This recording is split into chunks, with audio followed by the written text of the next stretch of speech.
नमस्कार दोस्तों, आपका स्वागत है आपके अपने चैनल स्टडी वाइन्स ऑफिशियल पर। तो आज की इस वीडियो में हम मॉडर्न हिस्ट्री का मोस्ट इम्पोर्टेंट टॉपिक, जो कि हर एक परीक्षा में पूछा ही जाता है, गवर्नर, गवर्नर जनरल और वायसराय के बारे में पढ़ेंगे। तो इस एक ही वीडियो में हम सभी महत्वपूर्ण गवर्नरों के बारे में देखेंगे और लास्ट में प्रीवियस ईयर क्वेश्चन भी कवर करेंगे। तो पहले आप पूरी वीडियो को देखें और लास्ट में प्रीवियस ईयर क्वेश्चन जरूर अटेम्प्ट करें। तो चलिए बिना देरी किए हुए वीडियो को शुरू करते हैं। तो चलिए वीडियो की शुरुआत करते हैं। तो जैसा कि आपको पता ही है, जो अंग्रेजी ईस्ट इंडिया कंपनी थी, ये भारत में व्यापार करने के लिए आई थी। पर प्लासी के युद्ध और बक्सर के युद्ध के बाद हमने इस युद्ध के बारे में पढ़ रखा है, मैंने मॉडर्न हिस्ट्री में आपको पढ़ाया हुआ है। तो प्लासी के युद्ध और बक्सर के युद्ध के बाद अंग्रेजों ने भारत की राजनीति में हस्तक्षेप करना शुरू कर दिया था। जो पहले एक व्यापारिक कंपनी थी, अब उसने भारत की राजनीति में हस्तक्षेप करना शुरू कर दिया था। तो भारत में ब्रिटिश शासन को सुचारू रूप से चलाने के लिए इन्होंने भारत में गवर्नर, गवर्नर जनरल या वायसराय की नियुक्ति की गई, जिन्हें समय समय पर चेंज भी किया गया। तो सभी महत्वपूर्ण गवर्नरों के बारे में आज की इस वीडियो में हम देखेंगे। तो सबसे पहले हैं बंगाल के गवर्नर रॉबर्ट क्लाइव। तो रॉबर्ट क्लाइव 2 बार बंगाल के गवर्नर बने। इनका 2 बार कार्यकाल रहा। पहला कार्यकाल 1757 से लेकर 1760 ईस्वी तक रहा। दूसरा कार्यकाल 1765 से लेकर 1767 ईस्वी तक रहा। तो जो भी इम्पोर्टेंट पॉइंट्स हैं ना, मैंने उन्हीं को कवर किया है। जैसे कि बंगाल के गवर्नर रॉबर्ट क्लाइव से क्या क्या पूछा जाएगा, वो सभी की पॉइंट्स मैंने एक साथ कवर किए हैं। तो सबसे पहले तो रॉबर्ट क्लाइव बंगाल का पहला गवर्नर बना, ये इंपॉर्टेंट बन जाता है। और 1765 में अवध के नवाब शुजाउद्दौला एवं शाह आलम के साथ इसने इलाहाबाद की संधि की थी। और 1765 ईस्वी में बंगाल में द्वैध शासन का प्रारंभ हुआ था। द्वैध शासन यानी कि दोहरा शासन, बंगाल के नवाब का शासन भी रहेगा और बंगाल के गवर्नर का भी शासन रहेगा। तो यहाँ से क्या प्रश्न बनेगा? पहला तो ये बनेगा कि बंगाल का पहला गवर्नर कौन था? तो रॉबर्ट क्लाइव। और दूसरा प्रश्न बनेगा कि द्वैध शासन किसके कार्यकाल में शुरू हुआ था? तो रॉबर्ट क्लाइव के। 2 प्रश्न यहाँ से बनते हैं। तो रॉबर्ट क्लाइव के बाद अगला बंगाल का गवर्नर बना हेनरी वेनस्टाड। ये 1760 से लेकर 1764 ईस्वी तक बंगाल का गवर्नर बना। और यहाँ से ज़्यादा कुछ पूछा नहीं जाता। ये जो अगले 3 गवर्नर हैं ना बंगाल के, वेनस्टाड, वेरीलास्ट और जॉन कटियर, यहाँ से प्रश्न नहीं बनता। फिर भी मैंने आपको बता दिया कि रॉबर्ट क्लाइव के बाद अगले ये 3 गवर्नर बने थे। तो हेनरी वेनस्टाड के समय बक्सर का युद्ध हुआ था। वैसे तो ये पूछा नहीं जाता, फिर भी याद रख लेना। और उसके बाद अगले बंगाल के गवर्नर बने हैरी वेरीलास्ट, इससे कुछ भी नहीं पूछा जाता। उसके बाद अगला गवर्नर बना जॉन कटियर। तो जॉन कटियर के समय पहला आंग्ल मैसूर युद्ध हुआ था। अगर यहाँ से पूछा भी जाएगा तो पहला आंग्ल मैसूर युद्ध। तो रॉबर्ट क्लाइव के बाद जो ये अगले 3 गवर्नर बने थे ना, ये आपके एग्जाम के लिए इतने इम्पोर्टेंट नहीं हैं। इसके बाद अगले इम्पोर्टेंट गवर्नर हैं बंगाल के गवर्नर जनरल वारेन हेस्टिंग। ये 1772 से लेकर 1785 ईस्वी तक बंगाल के गवर्नर जनरल रहे हैं। तो इनके समय में 1773 ईस्वी में रेगुलेटिंग एक्ट लाया गया। रेगुलेटिंग एक्ट क्या है, डिटेल में मैंने आपको बताया हुआ है। तो 1773 ईस्वी में रेगुलेटिंग एक्ट लाया गया। और जब रेगुलेटिंग एक्ट आया ना, उसके बाद क्या हुआ, जो बंगाल का गवर्नर था ना, उसे बंगाल का गवर्नर जनरल बना दिया गया। पहले क्या था, बंगाल का गवर्नर, पर रेगुलेटिंग एक्ट के बाद बंगाल के गवर्नर को बंगाल का गवर्नर जनरल बना दिया गया। तो बंगाल का अंतिम गवर्नर कौन था? तो वारेन हेस्टिंग।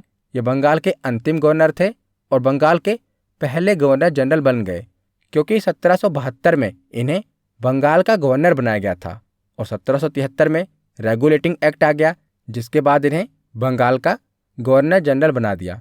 तो ये 2 प्रश्न बन गए। पहला तो ये कि बंगाल का अंतिम गवर्नर कौन था? तो वो भी वारेन हेस्टिंग थे। और बंगाल का पहला गवर्नर जनरल कौन था? तो वो भी वारेन हेस्टिंग थे। तो वारेन हेस्टिंग ने बंगाल में द्वैध शासन की समाप्ति कर दी। पहले जो बंगाल के नवाब का शासन होता था, इन्होंने ख़त्म कर दिया। तो इन्होंने द्वैत शासन की समाप्ति कर दी। और कोलकाता में उच्चतम न्यायालय की स्थापना भी इन्हीं के समय हुई थी। तो कोलकाता में सुप्रीम कोर्ट की स्थापना किस गवर्नर जनरल के समय हुई थी? वारेन हेस्टिंग के समय। और 1781 ईस्वी में हेस्टिंग ने कोलकाता में मुस्लिम शिक्षा के लिए पहले मदरसे की स्थापना की थी।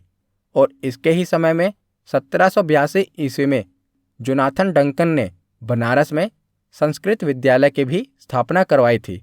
तो पहले मदरसे की स्थापना वारेन हेस्टिंग के समय हुई थी और बनारस में संस्कृत विद्यालय की स्थापना भी वारेन हेस्टिंग के ही समय हुई थी।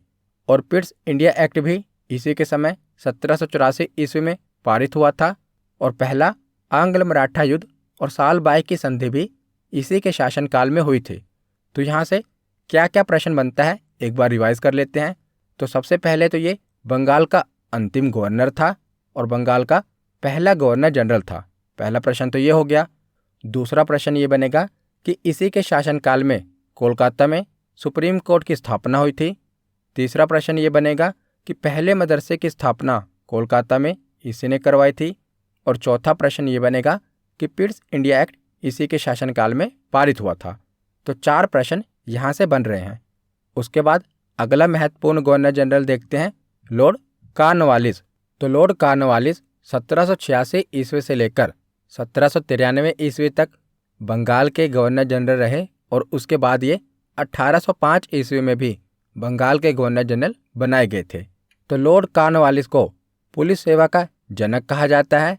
इन्हीं को सिविल सेवा का भी जनक कहा जाता है। वेरी वेरी इंपॉर्टेंट, पुलिस सेवा का जनक किसे कहा जाता है? लॉर्ड कॉर्नवालिस को। और सिविल सेवा का जनक किसे कहा जाता है? तो लॉर्ड कॉर्नवालिस को ही सिविल सेवा का जनक भी कहा जाता है। तो वारेन हेस्टिंग ने प्रशासनिक सेवा की यानी कि सिविल सेवा की नींव रखी थी, परंतु कॉर्नवालिस ने इसे आधुनिक और तर्कसंगत बनाया था। इसीलिए कॉर्नवालिस को भारत में प्रशासनिक सेवा का जनक माना जाता है। तो पुलिस सेवा का जनक और प्रशासनिक सेवा का जनक लॉर्ड कॉर्नवालिस को माना जाता है। और 1793 ईस्वी में स्थायी बंदोबस्त की पद्धति भी इसी के समय लागू हुई थी। और तीसरा मैसूर युद्ध तथा श्रीरंगपट्टनम की संधि भी इसी के कार्यकाल में हुई थी। तो देखिए यहाँ से क्या क्या प्रश्न बनता है। पहला प्रश्न तो ये कि पुलिस सेवा का जनक किसे माना जाता है? लॉर्ड कॉर्नवालिस को। सिविल सेवा का जनक भी लॉर्ड कॉर्नवालिस को ही माना जाता है। और दूसरा ये कि स्थायी बंदोबस्त पद्धति किसके कार्यकाल में लागू हुई थी? तो लॉर्ड कॉर्नवालिस के कार्यकाल में लागू हुई थी। उसके बाद अगला गवर्नर जनरल है लॉर्ड वेलेस्ली। ये 1798 से लेकर 1805 ईस्वी तक इसका शासनकाल रहा था। तो लॉर्ड वेलेस्ली ने 1798 ईस्वी में सहायक संधि की शुरुआत की थी। और सहायक संधि में शामिल होने वाले राज्यों में कंपनी एक सहायक सेना रखती थी और एवं संबंधित राज्य में एक अंग्रेजी रेजिमेंट को भी नियुक्त किया जाता था। तो सहायक संधि स्वीकार करने वाला पहला राज्य कौन सा था? हैदराबाद था। और कलकत्ता में नागरिक सेवा में भर्ती किए गए युवकों को ट्रेनिंग देने के लिए फोर्ट विलियम कॉलेज की भी स्थापना की थी। किसने? लॉर्ड वेलेस्ली ने। और लॉर्ड वेलेस्ली स्वयं को यानी कि खुद को बंगाल का शेर कहता था। तो देखिए लॉर्ड वेलेस्ली से क्या क्या प्रश्न बनेगा। पहला प्रश्न तो ये कि सहायक संधि की शुरुआत किसने की थी? लॉर्ड वेलेस्ली ने। दूसरा प्रश्न ये कि किस गवर्नर जनरल ने खुद को बंगाल का शेर कहा? तो यह है लॉर्ड वेलेस्ली। तो 2 प्रश्न यहाँ से बनते हैं। उसके बाद अगले गवर्नर जनरल हैं लॉर्ड विलियम बेंटिक। तो लॉर्ड विलियम बेंटिक का 1828 से लेकर 1835 ईस्वी तक कार्यकाल रहा। तो 1833 ईस्वी के चार्टर एक्ट द्वारा बंगाल के गवर्नर जनरल को भारत का गवर्नर जनरल बना दिया गया। तो जिसे पहले बंगाल का गवर्नर जनरल कहा जाता था, अब उसे भारत का गवर्नर जनरल बना दिया गया। तो एक बार हम देख लेते हैं कि कब बंगाल का गवर्नर बना, कब उसे बंगाल का गवर्नर जनरल बना दिया गया, फिर उसे भारत का गवर्नर जनरल बना दिया गया। एक बार हम देख लेते हैं। तो देखिए, तो सबसे पहले तो प्लासी का युद्ध और बक्सर का युद्ध जीतने के बाद बंगाल का गवर्नर बनाया गया। और सबसे पहला बंगाल का गवर्नर कौन बना? Robert Clive. उसके बाद क्या होता है? रेगुलेटिंग एक्ट 1773 पारित होता है। तो रेगुलेटिंग एक्ट पारित होने के बाद जो बंगाल का गवर्नर था ना, अब इसे बंगाल का गवर्नर जनरल बना दिया गया। तो पहला बंगाल का गवर्नर जनरल कौन बना? Warren Hastings. उसके बाद चार्टर एक्ट 1833 आता है और चार्टर एक्ट 1833 आने के बाद जो बंगाल का गवर्नर जनरल था, अब इसे भारत का गवर्नर जनरल कहा जाने लगा। और पहला भारत का गवर्नर जनरल कौन बना? Lord William Bentinck. उसके बाद भारत सरकार शासन अधिनियम 1858 पारित होता है, जिसके बाद जो भारत का गवर्नर जनरल था ना, उसका नाम बदलकर कर दिया गया वायसराय। तो भारत का पहला वायसराय कौन बना? Lord Canning. और जब भारत को आज़ादी मिली तो 1947 से लेकर 50 के दौरान जो ये वायसराय था, इसको बदलकर फिर से गवर्नर जनरल कर दिया गया। तो थोड़ा सा कंफ्यूजिंग है, पर इस चार्ट को अगर आप 2 बार पढ़ लोगे ना तो याद हो जाएगा। देखो, पहले बंगाल का गवर्नर बनाया गया, पर रेगुलेटिंग एक्ट पारित होने के बाद जो गवर्नर था, अब उसे बंगाल का गवर्नर जनरल कहा जाने लगा। उसके बाद चार्टर एक्ट 1833 आया। तो चार्टर एक्ट 1833 आने के बाद जो बंगाल का गवर्नर जनरल था, अब इसे पूरे भारत का गवर्नर जनरल बना दिया गया।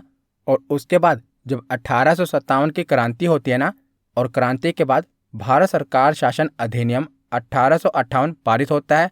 और इस शासन अधिनियम के बाद जिसे भारत का गवर्नर जनरल कहा जाता था, अब इसे वायसराय कहा जाने लगा। और बाद में जब भारत आज़ाद हो जाता है तो 1947 से लेकर 50 तक इसी वायसराय को फिर से गवर्नर जनरल कहा जाने लगा। तो आशा करता हूँ अब आपको समझ आ गया होगा कि किसे बंगाल का गवर्नर कहा गया, किसे गवर्नर जनरल कहा गया, किसे वायसराय कहा गया। तो इस चार्ट की सहायता से आपको समझ आ गया होगा। तो हम लॉर्ड विलियम बेंटिक के बारे में पढ़ रहे थे। तो इसी के समय 1833 ईस्वी का चार्टर एक्ट आता है, जिसके बाद क्या होता है? बंगाल के गवर्नर जनरल को अब भारत का गवर्नर जनरल बना दिया गया। तो लॉर्ड विलियम बेंटिक भारत का पहला गवर्नर जनरल बना और राजा राम मोहन राय के सहयोग से इसने 1829 ईस्वी में सती प्रथा को समाप्त कर दिया। तो कई बार एग्जाम में पूछा गया है कि सती प्रथा को किस गवर्नर जनरल ने समाप्त किया था? तो लॉर्ड विलियम बेंटिक ने। तो सामाजिक सुधार के क्षेत्र में सती प्रथा की समाप्ति इसका प्रशंसनीय कार्य था। और इसके समय में ठगी प्रथा देश के विभिन्न क्षेत्रों में फैली थी और इसकी समाप्ति के लिए बेंटिक ने कर्नल सलीमन तथा स्थानीय रियासतों की मदद से 1830 ईस्वी तक ठगी प्रथा का भी अंत कर दिया। तो इसी के समय सती प्रथा का अंत हुआ, ठगी प्रथा का अंत हुआ और इसने अंग्रेजी माध्यम को उच्च शिक्षा का माध्यम बनाया। तो लॉर्ड विलियम बेंटिक से क्या क्या पूछा जाता है? पहला तो ये कि भारत का पहला गवर्नर जनरल था। दूसरा प्रश्न ये कि सती प्रथा का अंत इसी ने किया था, ठगी प्रथा का अंत भी इसी ने किया था और इसी ने अंग्रेजी को उच्च शिक्षा का माध्यम बनाया था। उसके बाद अगले गवर्नर जनरल बने चार्ल्स मैटकॉफ। तो ये एक ही वर्ष तक गवर्नर जनरल रहे। तो 1 वर्ष के कार्यकाल में चार्ल्स मैटकॉफ ने प्रेस से नियंत्रण हटाया, इसीलिए इसे भारतीय प्रेस का मुक्तिदाता कहा गया। तो ये इम्पोर्टेंट है, भारतीय प्रेस का मुक्तिदाता किसे कहा गया? तो चार्ल्स मैटकॉफ को भारतीय प्रेस का मुक्तिदाता कहा जाता है। उसके बाद अगले गवर्नर बने लॉर्ड ओकलैंड। ये 1836 से लेकर 1842 ईस्वी तक भारत के गवर्नर जनरल बने। तो इनके समय में प्रथम आंग्ल अफगान युद्ध हुआ और इन्होंने कोलकाता से दिल्ली तक जो जीटी रोड है उसकी मरम्मत करवाई। तो 2 ही चीज़ें आपको यहाँ से याद होनी चाहिए। उसके बाद है लॉर्ड एलनब्रो। ये 1842 से लेकर 1844 तक गवर्नर रहे लॉर्ड एलनब्रो। इन्होंने भारत में दास प्रथा का अंत किया था। इम्पोर्टेंट है, सती प्रथा का अंत किसने किया? लॉर्ड विलियम बेंटिक ने। और दास प्रथा का अंत किसने किया? लॉर्ड एलनब्रो ने। उसके बाद अगले गवर्नर जनरल हैं Lord Dalhousie. Very very very important. तो 1848 से लेकर 1856 ईस्वी तक भारत के गवर्नर जनरल रहे लॉर्ड डलहौजी। तो इसके समय में अंग्रेजी साम्राज्य का अत्यधिक विस्तार हुआ था और डलहौजी को भारत में रेलवे का जनक कहा जाता है। इम्पोर्टेंट है क्योंकि डलहौजी के समय ही भारत में पहली बार 16 अप्रैल 1853 को मुंबई से ठाणे के बीच पहली रेल चलाई गई थी। तो इसी को भारतीय रेलवे का जनक कहा जाता है, लॉर्ड डलहौजी को। और शिक्षा संबंधी सुधारों में डलहौजी ने 1854 के वुड डिस्पैच को लागू किया था और 1854 में नए पोस्ट ऑफिस एक्ट के तहत भारत में पहली बार डाक टिकट का प्रचलन हुआ था। किसके कार्यकाल में? लॉर्ड डलहौजी के कार्यकाल में। और डलहौजी ने ही शिमला को ग्रीष्मकालीन राजधानी बनाई थी। तो भारत की ग्रीष्मकालीन राजधानी किसे बनाया था? शिमला को। और डलहौजी के शासनकाल को उसके व्यक्तिगत सिद्धांत यानी कि राज्य हड़प नीति के कारण अधिक याद किया गया। तो राज्य हड़प नीति मैंने आपको पढ़ाई हुई है। तो देखिए, रेलवे का जनक किसे कहा गया? लॉर्ड डलहौजी को, क्योंकि इसी के समय भारत में पहली ट्रेन चली थी। दूसरा, वुड डिस्पैच किसने लागू किया था? लॉर्ड डलहौजी ने। पहली बार डाक टिकट का प्रचलन लॉर्ड डलहौजी के समय हुआ। और राज्य हड़प नीति कौन लेकर आया था? लॉर्ड डलहौजी लेके आया था, जिसके अंतर्गत ये जिन राजाओं की संतान नहीं होती थी उनके राज्य को हड़प लेता था। तो इस राज्य हड़प नीति के तहत इसने कई राज्यों को अंग्रेजी साम्राज्य में मिलाया था। सबसे पहले इसने 17 राज्य को 1848 ईस्वी में अपने राज्य में मिला लिया। उसके बाद जैतपुर, संभलपुर, बघाद, उदयपुर, झांसी, नागपुर और करौली जैसे राज्यों को इसने अपने राज्य में मिला लिया था। और अवध के नवाब पर कुशासन का आरोप लगाकर इसने उनके राज्य को हड़प लिया था। तो इस प्रकार राज्य हड़प नीति कौन लेकर आया था? लॉर्ड डलहौजी। और राज्य हड़प नीति के तहत सबसे पहला कौन सा राज्य था जिसे इसने अपने साम्राज्य में शामिल किया था? तो वो है 17। तो उसके बाद भारत सरकार शासन अधिनियम 1858 पारित हो जाता है, जिसके बाद भारत के गवर्नर जनरल को अब भारत का वायसराय कहा जाने लगा। तो 1857 की क्रांति के बाद भारत सरकार शासन अधिनियम 1858 पारित होता है। तो जो भारत का गवर्नर जनरल था अब उसे भारत का वायसराय कहा जाने लगा। तो लॉर्ड कैनिंग अंतिम गवर्नर जनरल थे और पहले वायसराय थे, याद रखिएगा। और लॉर्ड कैनिंग के समय ही 1857 की क्रांति हुई थी। और कैनिंग के समय ही 1856 में विधवा पुनर्विवाह अधिनियम लागू हुआ था।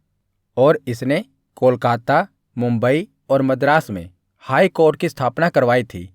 और डलहौजी के हड़प सिद्धांत को इसने समाप्त कर दिया था। तो भारत का पहला वायसराय कौन था? तो लॉर्ड कैनिंग। और इसके समय ही 1857 की क्रांति हुई थी। उसके बाद है लॉर्ड मेयो।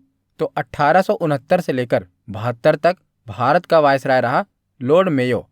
तो लॉर्ड मेयो के समय ही भारत में पहली बार जनगणना हुई थी। तो भारत में प्रथम जनगणना कब हुई थी? 1872 में लॉर्ड मेयो के समय। और लॉर्ड मेयो ने अजमेर में 1872 में मेयो कॉलेज की स्थापना की थी। और इसने 1872 में ही कृषि विभाग की भी स्थापना की थी। और 1872 में ही मेयो की अंडमान में एक अफगान द्वारा चाकू मारकर हत्या कर दी गई और पहला भारतीय वायसराय था जिसकी हत्या कार्यकाल के दौरान ही उसके ऑफिस में कर दी गई थी। तो लॉर्ड मेयो से आपको क्या याद रखना है कि भारत की पहली जनगणना इसी के कार्यकाल के दौरान हुई थी और कृषि विभाग की स्थापना इसने की थी। तो लॉर्ड मेयो के बाद अगले महत्वपूर्ण वायसराय हैं लॉर्ड लिटन। तो ये 1876 से लेकर 1880 तक भारत के वायसराय रहे थे। तो मार्च 1878 में लॉर्ड लिटन ने भारतीय समाचार पत्र अधिनियम वर्नाकुलर प्रेस एक्ट पारित कर दिया, जिसके तहत इसने भारतीय समाचार पत्रों पर कठोर प्रतिबंध लगा दिए। किसने? लॉर्ड लिटन ने। तो लॉर्ड लिटन ने भारतीय समाचार पत्रों पर प्रतिबंध लगा दिया। इसी को कहा गया वर्नाकुलर प्रेस एक्ट। तो 1878 में पारित हुए भारतीय शस्त्र अधिनियम के तहत शस्त्र रखने और व्यापार करने के लिए लाइसेंस अनिवार्य कर दिया। तो इसने शस्त्र रखने के लिए और व्यापार करने के लिए लाइसेंस अनिवार्य कर दिया। और वर्नाकुलर प्रेस एक्ट भी किसने लागू किया था? लॉर्ड लिटन ने। उसके बाद है लॉर्ड रिपन। तो 1880 से लेकर 1884 ईस्वी तक रिपन भारत का वायसराय रहा। तो 1881 ईस्वी से नियमित जनगणना की शुरुआत हुई। तो लॉर्ड मेयो ने पहली बार भारत में जनगणना की शुरुआत की थी, पर उस समय लगातार अंतराल में भारत की जनगणना नहीं होती थी। परंतु रिपन के समय से लगातार अंतराल में भारत की जनगणना शुरू हो गई और 1881 ईस्वी में पहला कारखाना अधिनियम भी इसी के समय पारित हुआ था और 1882 ईस्वी में इसने वर्नाकुलर प्रेस एक्ट को समाप्त कर दिया था और 1883 ईस्वी में इसने इल्बर्ट बिल पारित किया था। तो इल्बर्ट बिल काफी विवादों में रहा था और इस बिल के अनुसार अब भारतीय जज भी अंग्रेजी अपराधियों की सुनवाई कर सकते हैं। तो इसी के समय नियमित जनगणना की शुरुआत हुई, कारखाना अधिनियम भी इसी के समय पारित हुआ और इल्बर्ट बिल भी इसी के समय पारित हुआ था। किसके समय? लॉर्ड रिपन के समय। उसके बाद अगले महत्वपूर्ण वायसराय हैं लॉर्ड डफरिन, जो कि 1884 से लेकर 1888 ईस्वी तक भारत के वायसराय रहे हैं।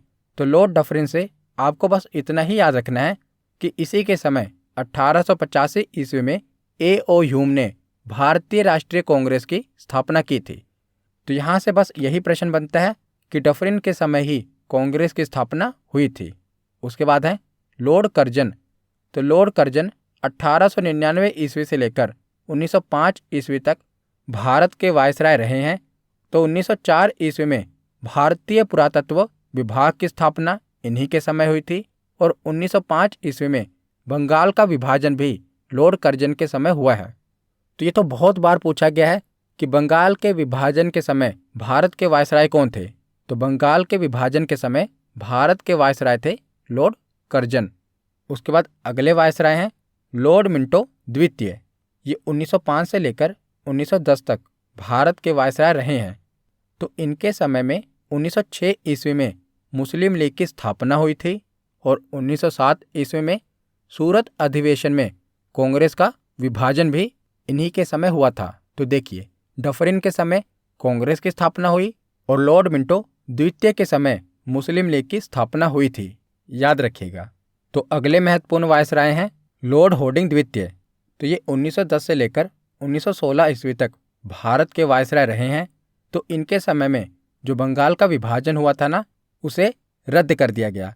तो 1905 ईस्वी में लॉर्ड कर्जन के समय बंगाल का विभाजन हुआ था, उसको 1911 ईस्वी में लॉर्ड होर्डिंग द्वितीय के समय रद्द कर दिया गया और 1911 ईस्वी में ही भारत की राजधानी कोलकाता से दिल्ली बनाने की भी घोषणा की गई थी।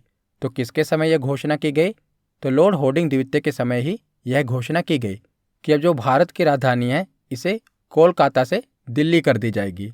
और 1914 ईस्वी में इसी के समय प्रथम विश्व युद्ध की भी शुरुआत हुई थी। तो फर्स्ट वर्ल्ड वॉर की शुरुआत भी लॉर्ड होर्डिंग द्वितीय के समय ही हुई थी। उसके बाद है लॉर्ड चैम्सफोर्ड, जो कि 1916 ईस्वी से लेकर 1921 ईस्वी तक भारत के वायसराय रहे हैं।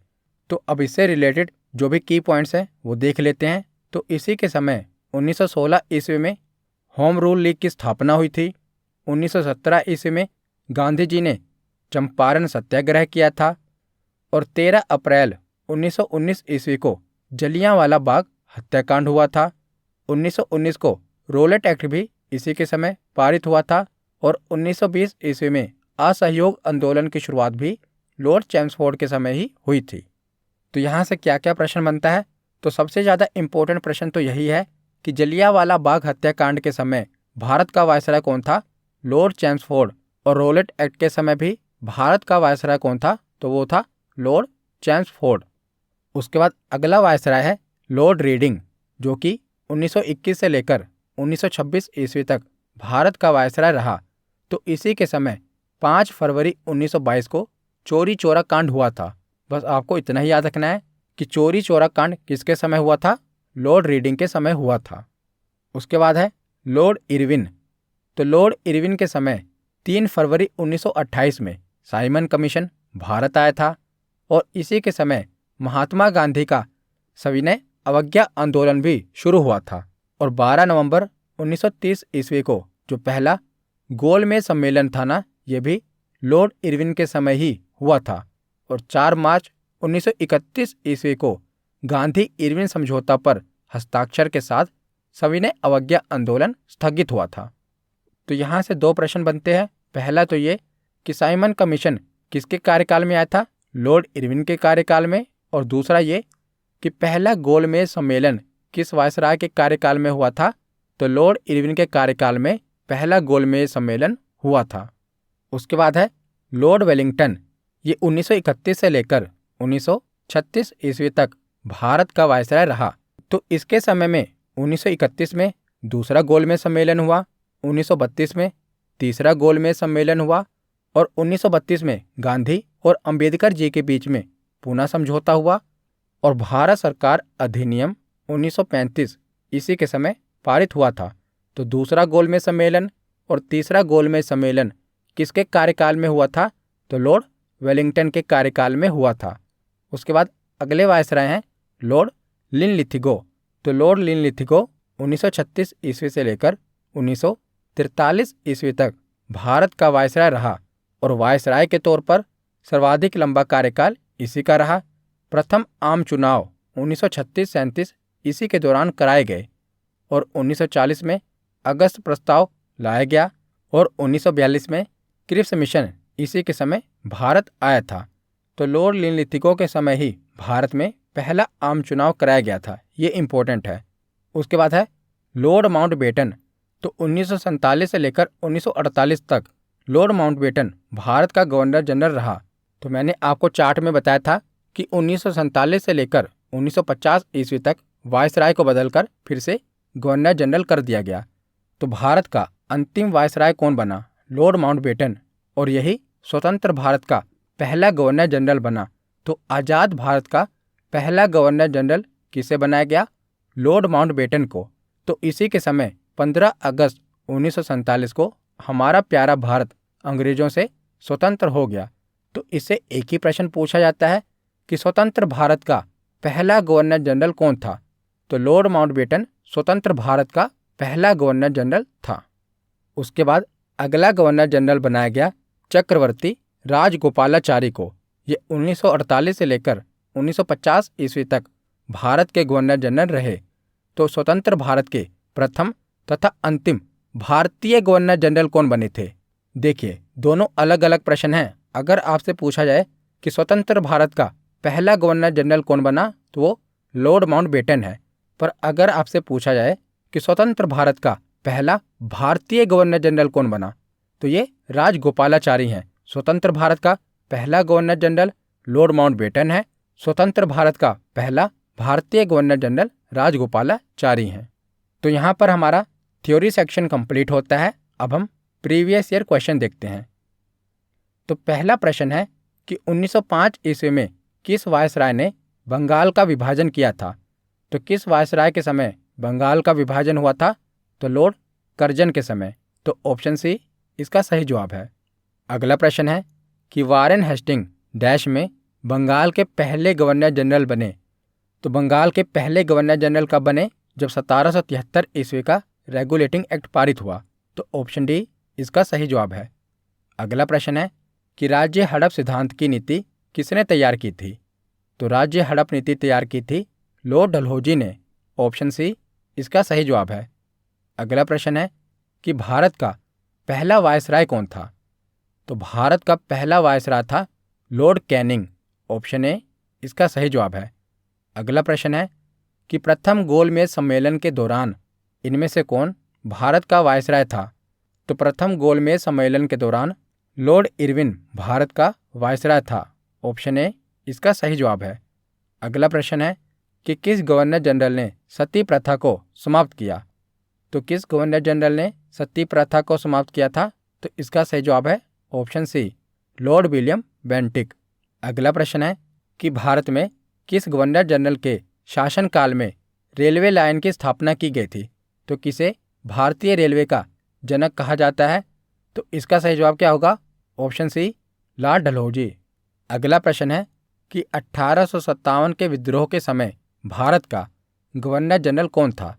तो 1857 के विद्रोह के समय भारत का गवर्नर जनरल था लॉर्ड कैनिंग। ऑप्शन बी इसका सही जवाब है। अगला प्रश्न है कि स्वतंत्र भारत के प्रथम भारतीय गवर्नर जनरल कौन थे। तो आज़ाद भारत के पहले भारतीय गवर्नर जनरल थे राजगोपालाचारी। ऑप्शन बी चक्रवर्ती राजगोपालाचारी इसका सही जवाब होगा। अगला प्रश्न है कि भारत का अंतिम वायसराय कौन था? तो भारत का अंतिम वायसराय था माउंटबेटन और यही आज़ाद भारत का पहला गवर्नर जनरल भी बना था, माउंटबेटन। ऑप्शन सी इसका सही जवाब है। अगला प्रश्न है कि जलियांवाला बाग हत्याकांड किस वायसराय के कार्यकाल में हुआ था? तो जलियांवाला बाग हत्याकांड किसके कार्यकाल में हुआ था? तो इसका सही जवाब है ऑप्शन सी, लॉर्ड चैम्सफोर्ड। तो लॉर्ड चैम्सफोर्ड के कार्यकाल में ही जलियांवाला बाग हत्याकांड हुआ था। आज का आखिरी प्रश्न है कि भारतीय राष्ट्रीय कांग्रेस की स्थापना किस वायसराय के कार्यकाल में हुई थी? तो कांग्रेस की स्थापना हुई थी लॉर्ड डफरिन के कार्यकाल में। ऑप्शन बी इसका सही जवाब है। तो आज की वीडियो यहीं पर ख़त्म होती है। कैसी लगी ये वीडियो कमेंट सेक्शन में ज़रूर बताना। धन्यवाद।